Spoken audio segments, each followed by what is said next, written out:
Okay, so guys, let's continue with the rest of class. So I want to show you this. So this is unfortunately the latest one I could find on Tiger Brands.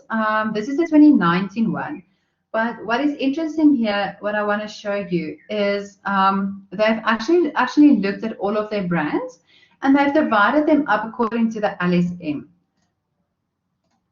So remember that LSM 10, 9 and 10 is your highest LSM that you can find in South Africa, and then 1 and 2 is your lowest LSM. Remember, LSM is the living standards measure.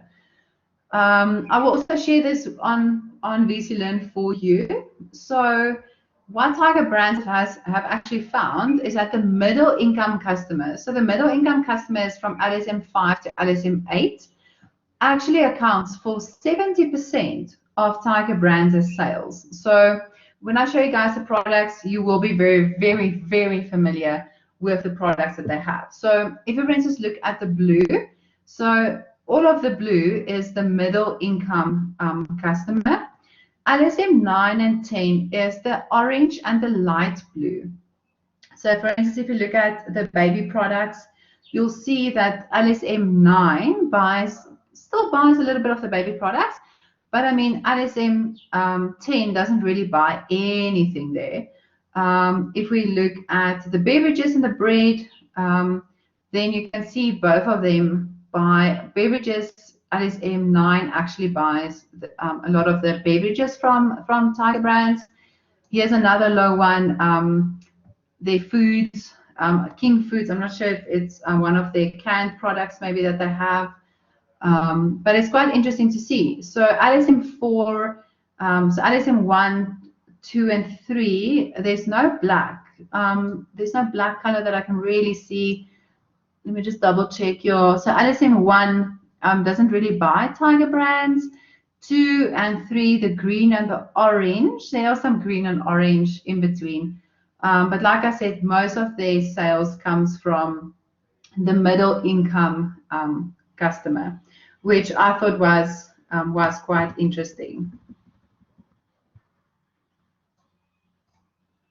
Okay, so guys, let's quickly look at Tiger Brands' amount of brands that they have. And like I said, you will actually recognize a lot of these brands. There are some of the brands that they have that I think are actually competing with each other, and you don't necessarily want your brands to compete with each other. Okay, so guys, this is Tiger Brands. So if we look at the amount of brands that they have, let me just make this a little bit bigger.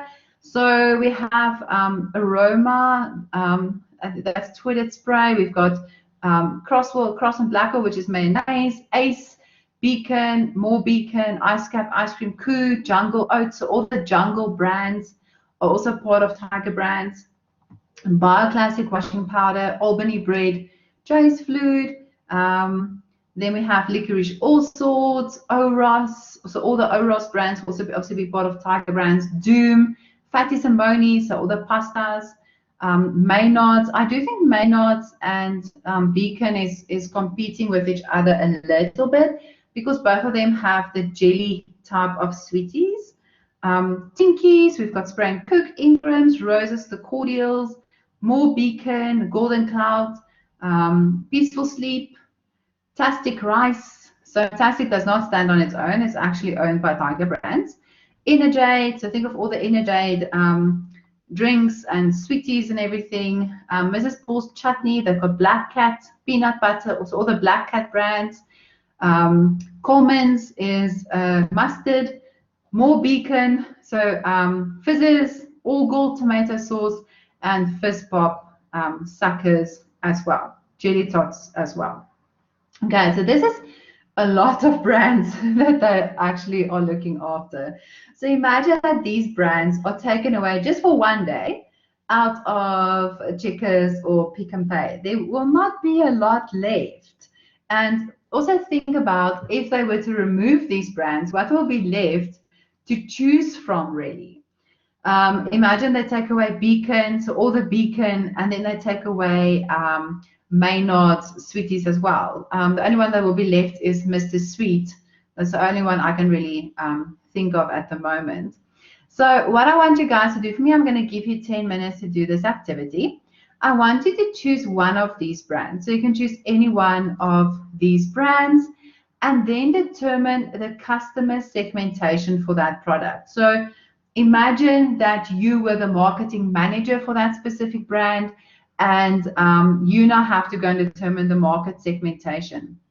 So for instance, you have to go and look at who is the product aimed at, and then also who is the specific target market. Okay. So guys, like I said, go and Google the brand that you choose. Google them a little bit, look at the LSM, look at who you think the target market will be, who do you think will buy this specific product, and then let's come back and we'll quickly chat about what you guys have found. Okay, so I'm going to give you guys 10 minutes to do this activity.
Okay, so guys, if you've chosen your brand and you found a target market for them, you can just post it in the comments.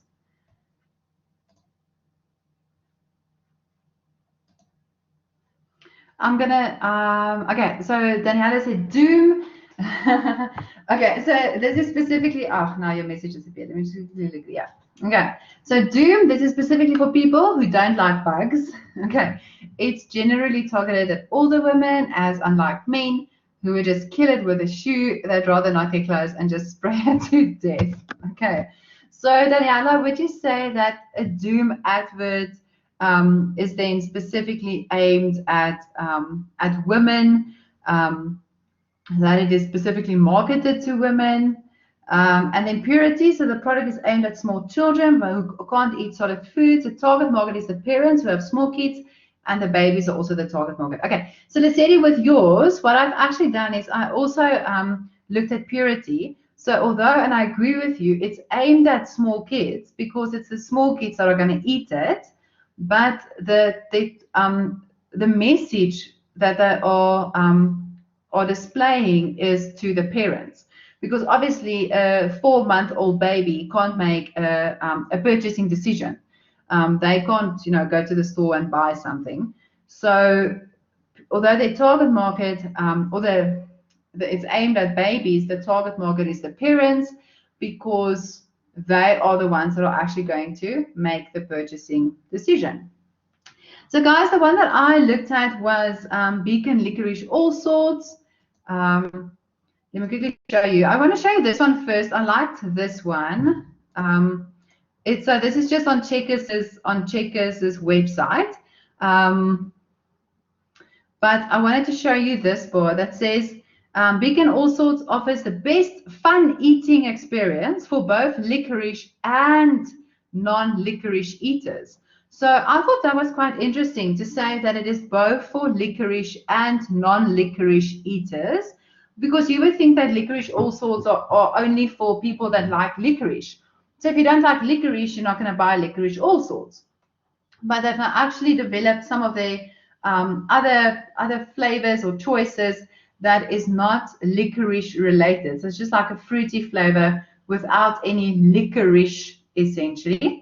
And then it says there's a whole range of sweet and unique combinations that you can enjoy pulling apart, matching together, squashing, stretching, and we think it's great to play with your food. So if you actually go and look at what Licorice is saying on their website, not that one.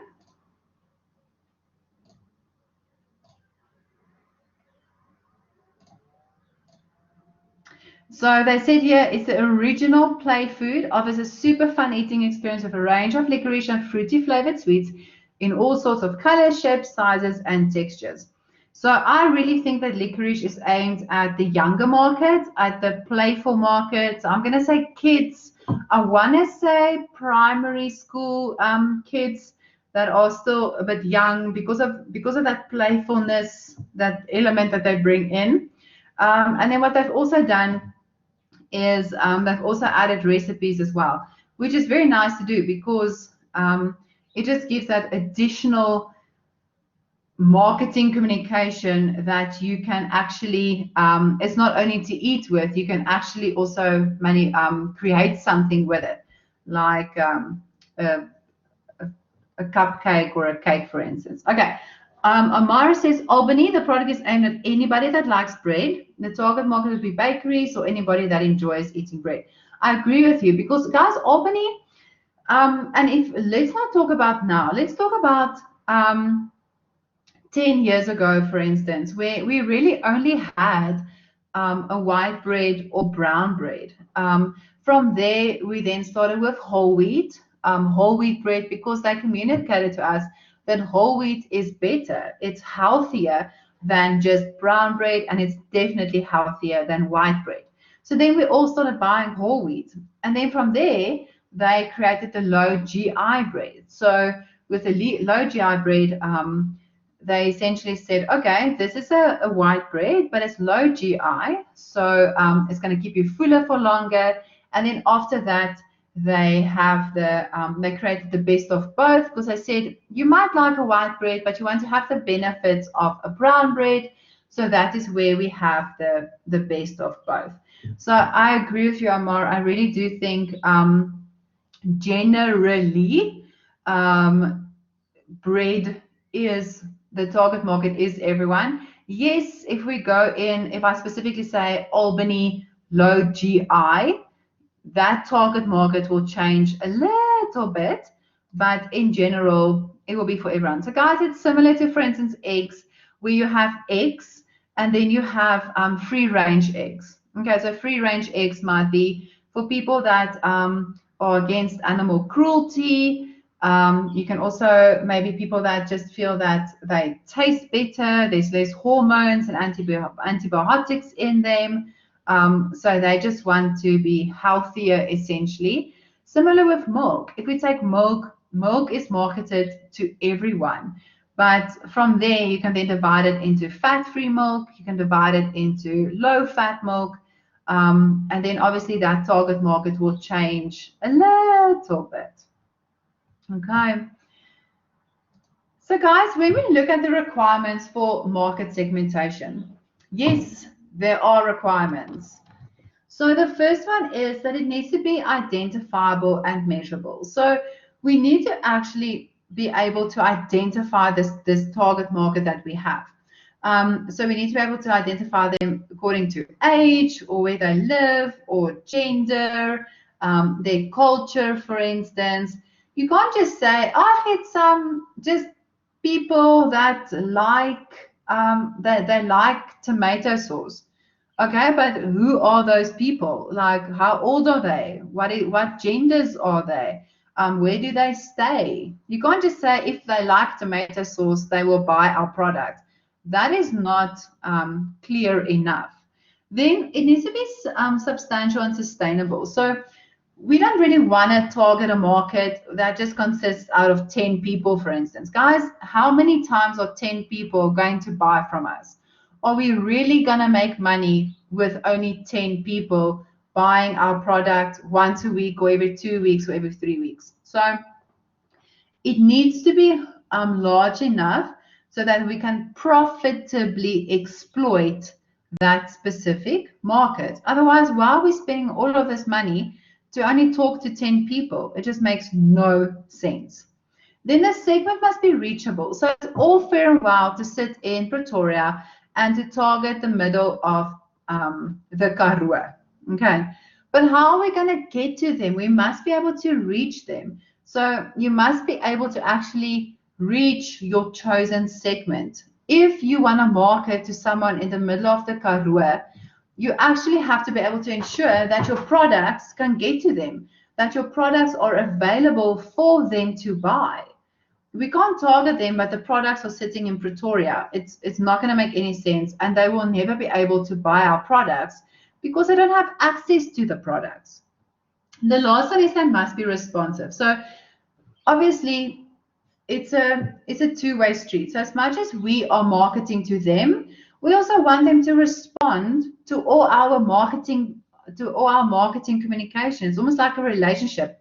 My third years did say to me that everyone uses the dating example, guys. I promise I will look for new examples, but it's just so relevant to use dating as an example.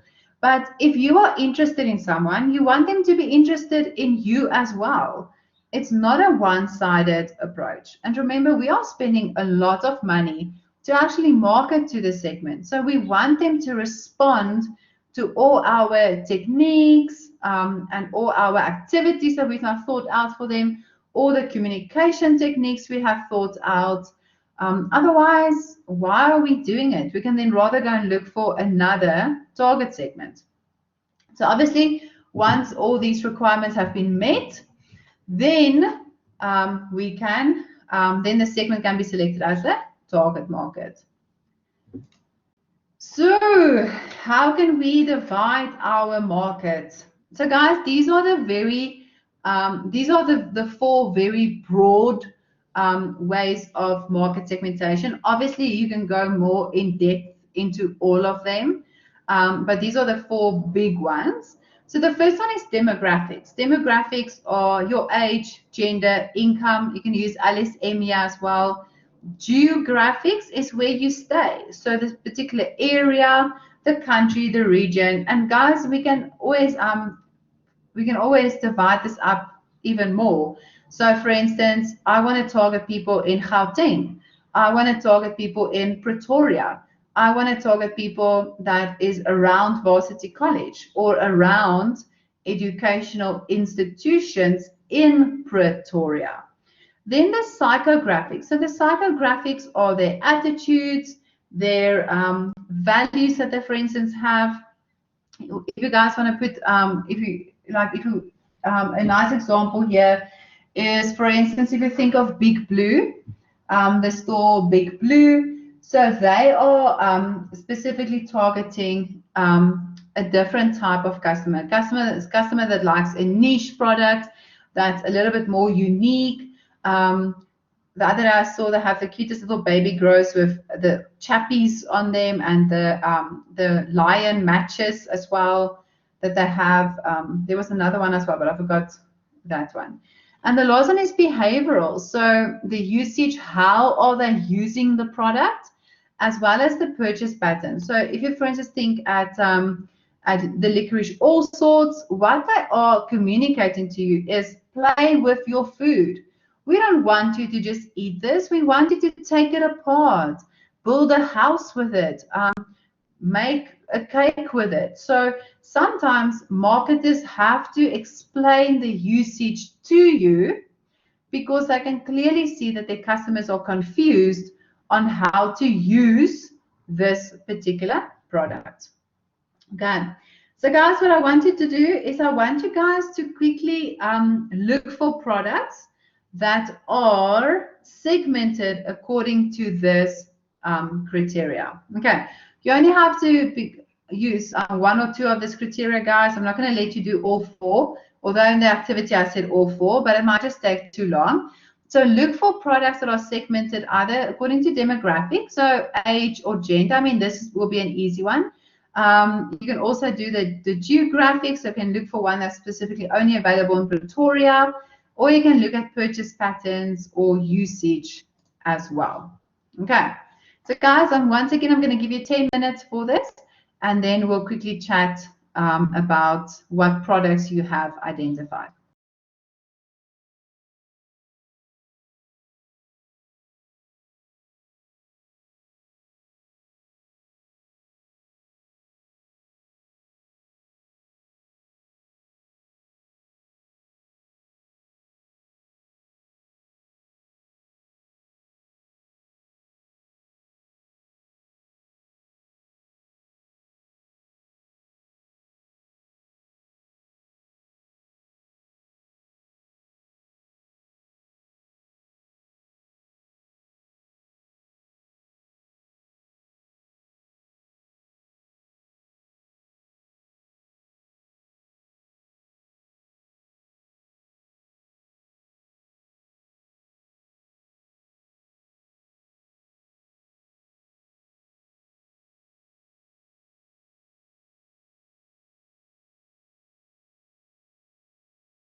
Okay, so guys, let's quickly look at the different products that you have identified that is segmented according to these 4 criteria.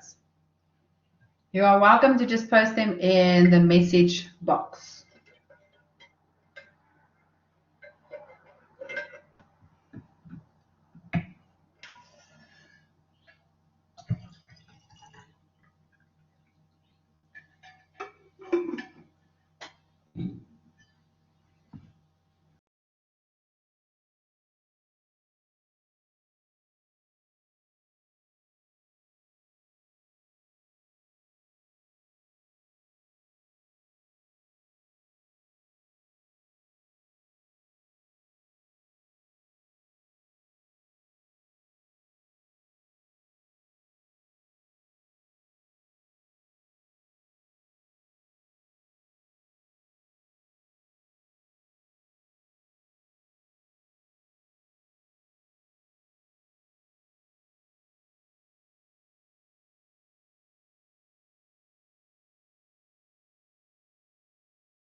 Was this one a bit hard? Okay, so guys, let me give you some examples, for instance. So if we look at demographics, think of age. So if you think of maybe hair color for females that are going gray, so they will specifically target the older market, let's say females from 45 onwards, where they'll say that this hair color specifically covers gray hair. Another one that we can use is any body spray for either males or females. I mean, if you think of body spray specifically for males, how that is marketed. We also have for females, you can actually use body spray also in psychographics. If you, for instance, think of how male body spray is normally marketed as dangerous. There's an edge of professionalism. Businessman, would you like to be seen? Sometimes I'm not going to say it's aggressive, but there is that dangerous element is sometimes part of it. So another one can also be the purity one as well, with the with age. Yeah, so geographics as seasonal products such as coats are promoted throughout winter, 100%. So guys, also think of Milo, think of hot chocolate. You're not really going to see any Milo or hot chocolate advertisements in summer. That's more when the ice cream specials will come out. So I actually want you guys, I don't know how often you go through the advertisements from Pick and Pay or Checkers, but start looking out for those seasonal products, like ice cream, for instance. Ice cream is a very seasonal product. You're not going to find ice cream during, you're not going to find ice cream adverts during the winter months, because, I mean, people are not really eating ice cream during the winter. Yeah, so that's about it. So that's how, I just want you guys to understand how market segmentation is sometimes divided. Yes, the big for her. And we are also going to look at some of the adverts, guys, that are sometimes,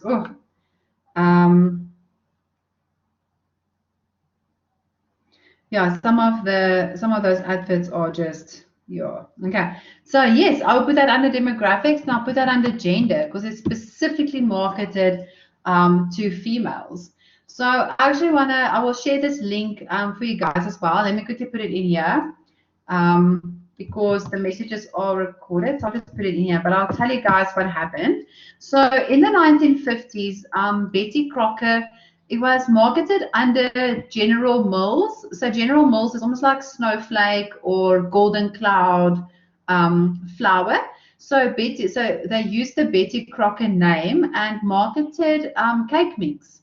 So you guys know the cake mix we find these days.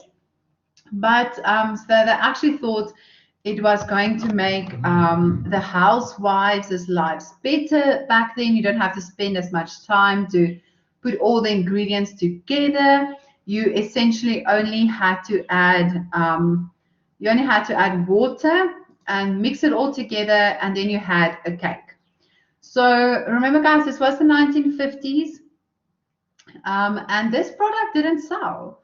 And General Mills couldn't understand why this product is just not selling. So they actually brought in a team of psychologists to help them determine why this specific product was not selling.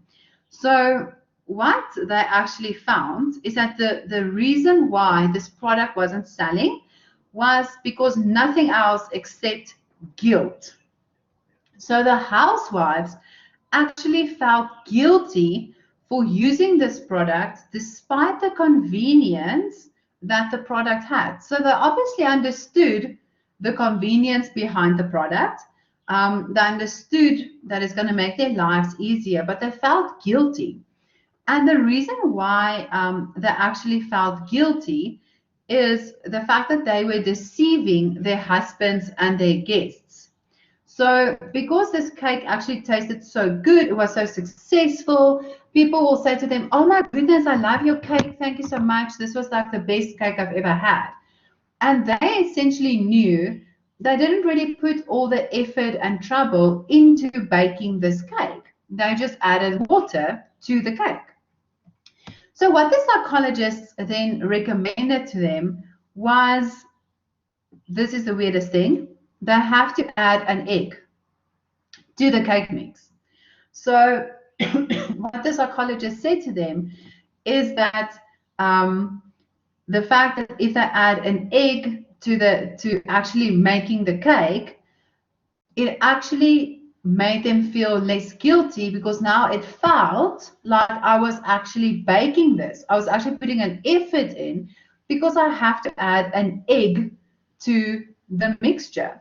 So what they actually said here, the women felt less guilty while they were also saving time. This extra work. So they essentially said the fact that you're adding an egg means that you're now working harder in baking this specific cake. It also said, yeah, and this extra work meant that women had invested time and effort in the process, creating a sense of ownership. Replacing the powdered egg with a real egg made the creation of the cake more fulfilling and meaningful. Okay, that's literally what happened. So by adding an egg, then all their sales soared. They actually then just, everyone started buying the cake mix because all of a sudden, I was part of the cake baking process by just adding an egg. They changed their boxing as well, where they said add 1 egg into the mixture. Okay, so that's just an interesting fact. I've shared the link here for you guys. You're welcome to go and read up on it. Yeah, for me it was quite interesting. Okay, so guys, let's continue with our market segmentation. We are now going to start looking at our target market selection. How do we select our target market specifically?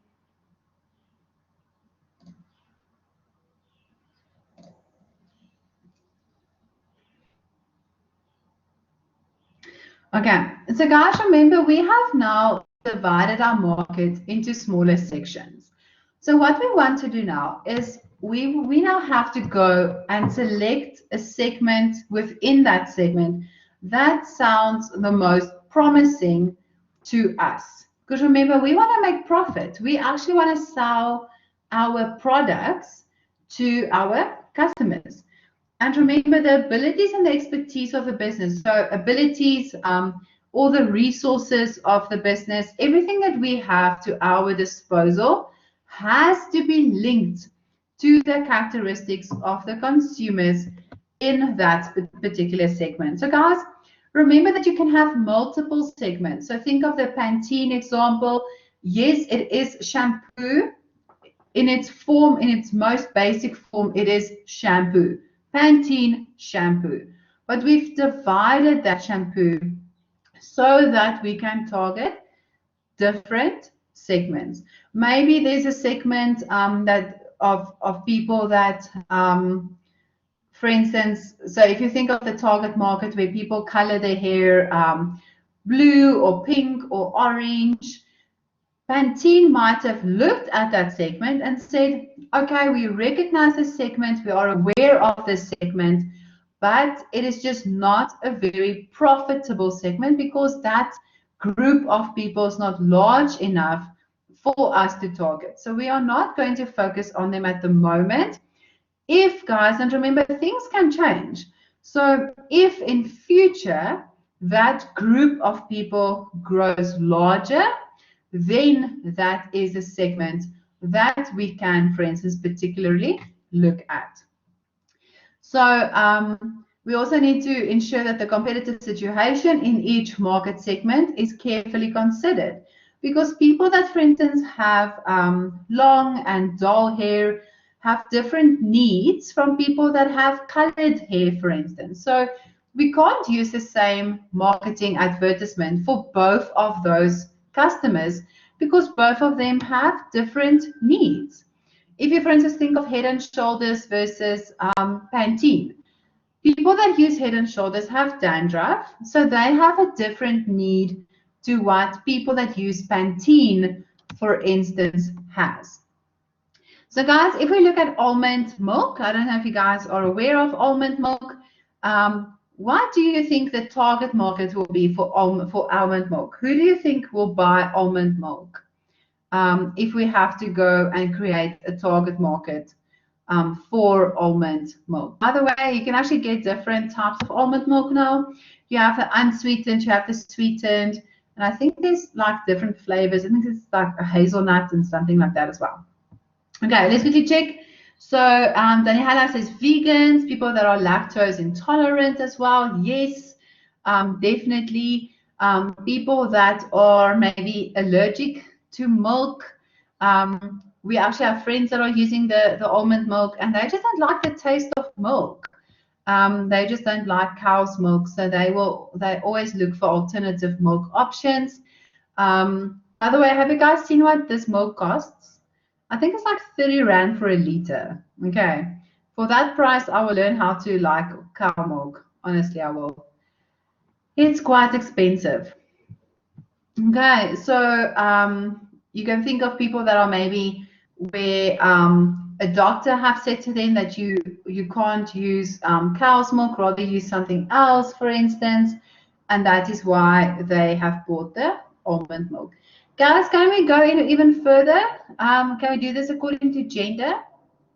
Who do you guys think will buy almond milk more, males or females?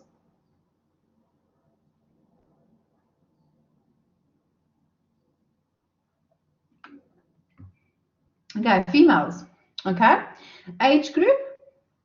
Do you guys want to do an age group for them? Who do you think is more vegan and health conscious if we have to point them on to an age group?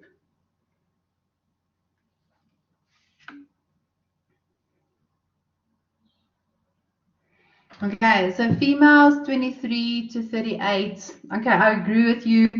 I will also do, remember guys, up until the age of 23, most of you are still staying, I don't know about you guys, but when I was studying, I still stayed with my parents. So most of the time, the purchasing decisions were either made by, it was made as a family almost. So I can promise you, you will not really buy alternative milk if the rest of the family is not going to use it. But once you start living on your own, that is where you can then start making alternative purchasing decisions.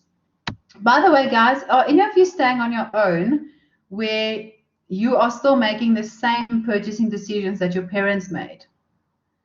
Just for interest sake. So if they bought Omo washing powder, you are also buying Omo washing powder. If they bought clover milk, you are buying clover milk. They bought Tastic rice, you are buying Tastic rice. Or have you guys switched brands?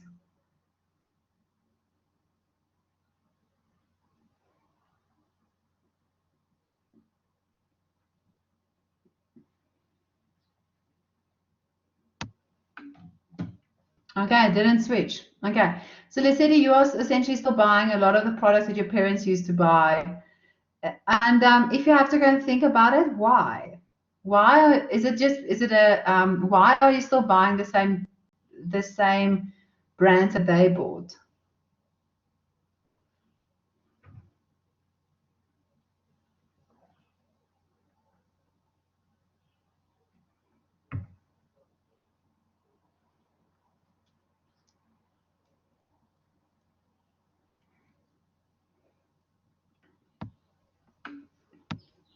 Okay, so it's about quality. And guys, I'm exactly the same. I haven't been in the house in years. It's what you, yeah, it's what you know. Exactly. So guys, can you see how your family has unconsciously actually influenced you to buy certain brands? Okay, so Natanya says you've just developed trust in those specific brands. You're familiar with those brands. So, and how much will it take from you guys to try a new brand? So let's say something simple like rice, for instance. I mean, I still buy Tastic rice. Don't ask me why. That's what my mom bought, so I'm buying Tastic rice as well. How much would it take to maybe go over to Specco rice, for instance, or to go to like a no-name brand rice? Will you do it? What will convince you to go over to a new brand of rice?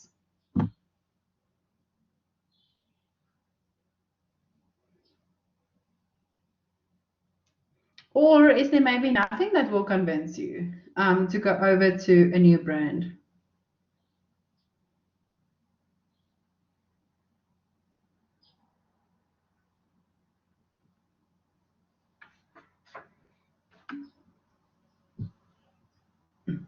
Okay. So your mom tried it, she liked it, and that's why you're also liking it. Yeah.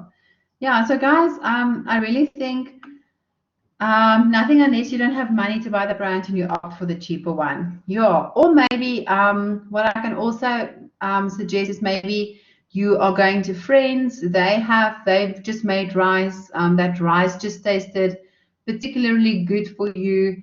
And you asked them what is it, and they said, oh, it's the no-name brand from Pick and Pay, for instance. You're like, oh, okay.